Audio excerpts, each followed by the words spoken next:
The early morning mist clung to the soil of Skinwalker Ranch as Sam Carter stood silently, watching the sun rise over the desolate Utah landscape. A seasoned geologist, Sam's face bore the quiet fatigue of a man who had seen too much and spoken too little. His hands, calloused and cracked, told stories of a lifetime spent unearthing the world's secrets. But this time, he wasn't here for discovery or glory. This mission was personal. 3 years ago, cancer stole his only daughter, Lily. Her death had shattered something inside him, something no science could explain or repair. Since then, Sam had found solace in places that others feared. Locations marked with warnings, myths, and mysteries. They whispered of the unexplainable, and Sam, desperate to feel connected to something beyond the material, listened. Skinwalker Ranch was the strangest of them all. Locals spoke of energy fields, vanishing objects, and eerie sounds that echoed from nowhere. But Sam didn't flinch. He welcomed the unknown. If there was something beneath the surface, some truth hidden within the earth, he intended to find it. The crew was nervous. The land was quiet, almost too quiet. Instruments were checked, sensors placed. Sam walked over to the massive drill, its steel cold against his fingers. He closed his eyes briefly, as if offering a silent prayer or a quiet apology to the land. Then, with a calm certainty, he said, "Start the drill." The machine roared to life, breaking the silence and boring into the earth. No one yet knew what they would find, but Sam wasn't just drilling into rock and soil, he was drilling into the very question that haunted his soul: is there something more beyond what we see? The drill had been humming steadily, its deep growl vibrating through the ground as it dug deeper and deeper into the mysterious soil of Skinwalker Ranch. At 342 feet, everything changed. Without warning, the rig jolted to a stop. Not the sharp clank of metal striking rock, but a slow, unnatural halt, like something had reached up and grabbed it. The ground trembled. Alarms screamed. The crew scattered in panic, shouting over one another as dust rose around them. But Sam didn't move. He stood firm, eyes locked on the drill. Something was different. The machine wasn't stuck, it was being held. Drawn by instinct more than reason, Sam stepped forward, his boots crunching against the gravel. He placed a hand gently on the steel. It was warm. Vibrating. Alive. Not just mechanical pressure, this was energy. Intent. Almost as if something deep below the surface was aware of them. "Pull it up," he said quietly, barely above a whisper, but with a calm authority that silenced the chaos around him. The crew obeyed. The drill rose slowly, groaning as it surfaced. What came out silenced everyone. The bit was destroyed, melted and twisted as if it had passed through fire. But at its center, fused into the ruined metal, was something strange. A smooth, perfectly rounded object. It gleamed despite the grime, with no visible seams or markings. Not stone. Not metal. Not anything they'd ever seen. Sam leaned in, eyes wide. Whatever it wasn't from this earth.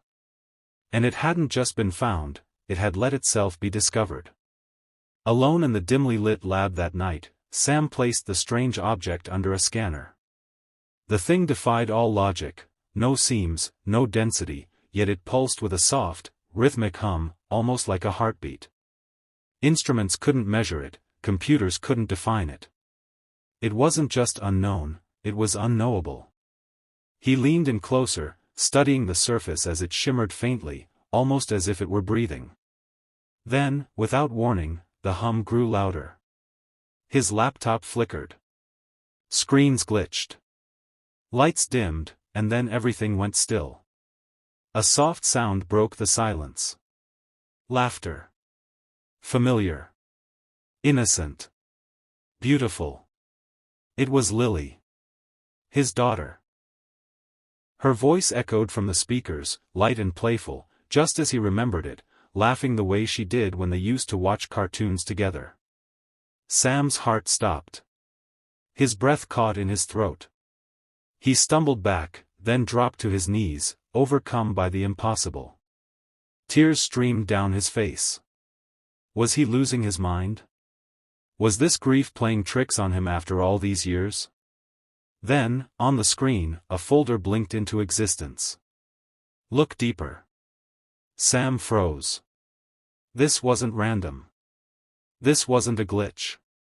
He wiped his face and leaned forward. Something was reaching out. Not through wires or signals, but through emotion. Through love. This object, whatever it was, wasn't just a physical artifact. It was a message. A bridge. A connection. And whoever, or whatever, had placed it there, knew what he had lost. The morning sun cast a golden hue over the camp as the team, still shaken from the night before, gathered around Sam in the lab. Tension hung in the air. No one spoke, unsure of what to expect. Sam stood by the monitor, the strange object still humming softly beside him. "I need you to hear something," he said, voice steady but filled with quiet awe. He pressed play. The room filled with the sound of children's laughter, joyful, pure, and impossibly familiar. Then came the sound of ocean waves crashing gently against a distant shore. The room went still, every breath held. And then, in dozens of languages, layered in a soft chorus, came a single phrase. "Kindness is the key. Buried in the noise is peace." Some of the crew looked down, some closed their eyes, overwhelmed. These were engineers, scientists, and technicians, men and women trained to explain the world with logic and data. But this was different. This touched something deeper. Sam turned to them, his voice thick with emotion. "It's not about what we hit. It's who we reached." There were no charts, no formulas. Just a truth that felt older than time. For a moment, no one questioned. No one doubted. The boundaries between science and soul blurred. The unknown wasn't trying to scare them. It was reaching out, with memory, with warmth, with a plea for compassion. In that moment, even the hardest skeptics saw the truth. What they'd uncovered wasn't a threat. It was a reminder of who we are. And who we could still choose to be. Days later, under a clear blue sky, Sam stood alone at the drill site, the exact place where the earth had stopped them. But today, there was no machinery, no tension. Just silence, peace, and a young tree swaying gently in the breeze. With careful hands, he pressed soil around the base of the sapling, as if tucking it into the earth with reverence. It wasn't a symbol of what they had found, but of what had found them. This wasn't a monument to mystery, but to meaning. A tribute not to what was lost, but to what was still possible.